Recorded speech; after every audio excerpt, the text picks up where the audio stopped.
I was just about done, starting to lower the car, and I found this.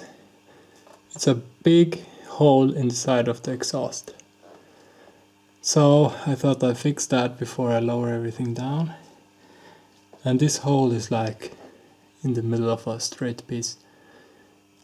So there's an easy way to fix this without welding and special tools and everything. And all I got is 2 hose clamps and some aluminum foil.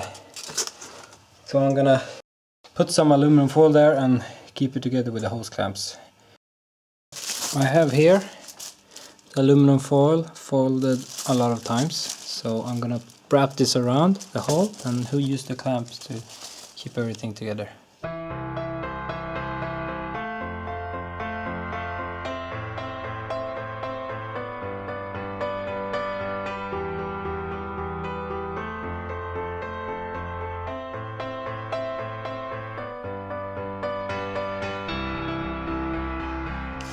Aluminum foil exhaust repair.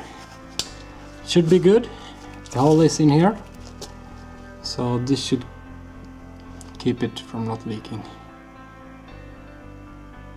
Quite easy and inexpensive fix. Just 2 hose clamps and some aluminum foil. Alright, I'm gonna continue taking the car down so I can go for a spin.